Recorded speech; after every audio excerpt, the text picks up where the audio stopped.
கிறிஸ்துவுக்குள் மிகவும் அன்பான தேவ ஜனமே, ஆண்டவராகிய இயேசு கிறிஸ்துவின் இன்ப இனிய நாமத்தில் உங்கள் ஒவ்வொருவரையும் இயேசுவே என்னோடு பேசுமேன்கிற இந்த தின தியான நிகழ்ச்சியின் மூலமாக உங்கள் வீடுகளில் வந்து உங்களை சந்திப்பதில் நான் ஆண்டவருக்குள் மிகவும் சந்தோஷமா இருக்கிறேன். சந்தோஷமா இருங்கள். ஆண்டவர் நாளிலே உங்களுக்குரிய வசனத்தை கொடுப்பார். ஹல்லேலூயா. நம்ம ஆண்டவருடைய வசனத்தை பார்ப்போம் வாருங்கள்.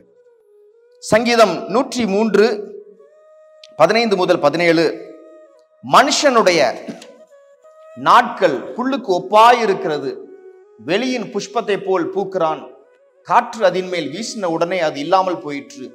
அது இருந்த இடமும் இனி அதை அறியாது. பாருங்கள், கர்த்தருடைய கிருபையோ அவருக்கு பயந்தவர்கள் மேலும், அவருடைய நீதி அவர்கள் பிள்ளைகளுடைய பிள்ளைகள் மேலும் அனாதியாய் என்றென்றைக்கும் உள்ளது. ஆண்டவர் உங்களை அழைத்ததின் காரணம், நீங்க நல்லா இருக்கும் பொழுது சடனா உங்களை எடுத்துக்கொள்வதற்கு அல்ல. நீங்க உலகத்துல பார்க்கும் பொழுது நம்மளை விட நல்ல அறிவாளிகள், ஞானவான்கள், அவங்கெல்லாம் வாழ்க்கையில நல்லா வந்தாங்க. திடீர் என்று அவர்கள் மறைந்து விட்டதை நாம் பார்த்திருக்கிறோம் அல்லவா? ஆண்டவர் உங்களையும் என்னையும் அப்படி திடீரென்று எடுக்க அழைக்கவில்லை. ஹல்லேலூயா. வாழ் நாட்களை விட அவர் கிருபைகள் மேலானது தேவஜனமே.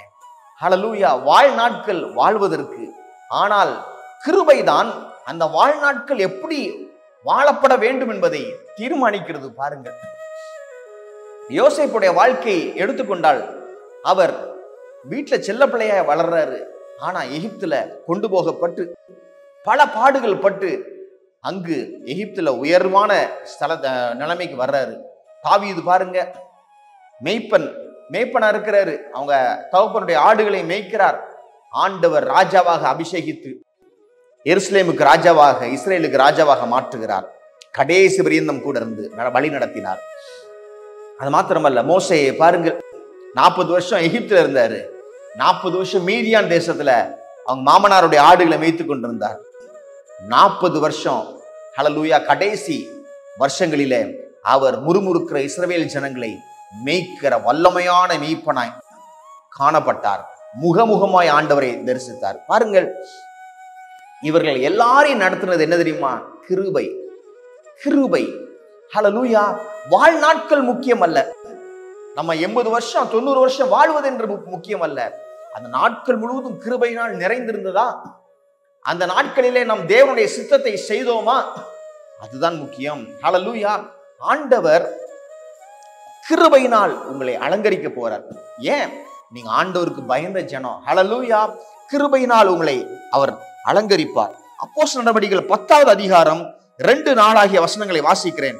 அவன் கொர்நேலியு தேவ பக்தி உள்ளவனும் தன் வீட்டார் அனைவரோடும் தேவனுக்கு பயந்தவனுமாயிருந்து ஜனங்களுக்கு மிகுந்த தர்மங்களை செய்து எப்பொழுதும் தேவனை நோக்கி ஜெபம் பண்ணி கொண்டிருந்தான். அப்பொழுது அவன் ஒரு தூதன் வந்து சொல்றாரு 4வது வசனத்துல, உன் ஜெபங்களும் தர்மங்களும் கொர்நேலியுவே தேவனுக்கு நினைப்பூட்டுதலாக அவர் சந்நிதியில் வந்து எட்டி இருக்கிறது.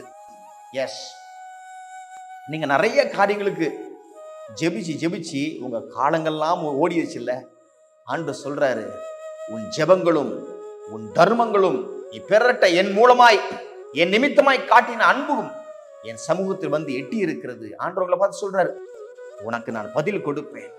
உன் வாழ்நாட்களை என் கிருபையினால் நிரப்ப போகிறேன். இந்த கொர்நேலியு யூதர் அல்லாத புறஜாதியார்ல முதலாவதாக ரட்சிக்கப்பட்ட ஒரு மனுஷன். அவர் குடும்பம் ஃபர்ஸ்ட் ஃபேமிலி புறஜாதியார்ல. அதற்கு பின்பதாக நாம் எல்லாம் அவருடைய பிள்ளைகள் எடுத்துக்கிட்டா பாருங்க, நிறைய புறஜாதியார் வந்துட்டோம். இன்னும் நிறைய பேர் வர வாய்ப்பு இருக்கு ஆண்டவருடைய வருகை தாமதித்தால். அப்பொழுது நம் வாழ்நாட்களை ஆண்டவர் கிருபையினால் அலங்கரிக்க போகிறார். உங்கள் நேரம் இந்த நாள் முழுவதும் கிருபையினால் அவர் அலங்கரிக்க போகிறார். நீங்க போகும் பொழுது சந்தோஷமா இருப்பீங்க, வரும் பொழுது சந்தோஷமா இருப்பீங்க. ஜெபிப்போம் வாருங்கள். ஆண்டவரே, வாழ்நாட்களை கிருபையினால் அலங்கரியும் ஆண்டவரே. நாங்க வாழ்ந்துட்டு திடீர்னு மரிக்கிற ஜனங்களாய் காணப்பட மாட்டோம்பா.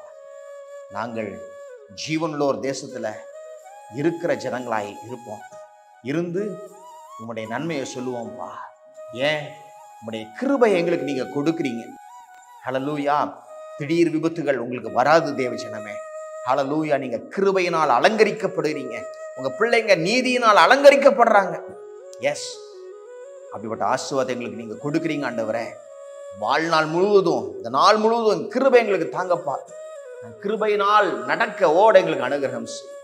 இந்த ஜனங்களை ஆசீர்வதியும் ஆண்டவரே. நன்றி செலுத்துகிறோம். நன்றி செலுத்தி இந்த ஜெபத்தை எங்கள் அன்பர் இயேசு கிறிஸ்துவின் நல்ல நாமத்தில் ஏறெடுக்கிறோம் எங்கள் வல்ல பிதாவே. ஆமென்.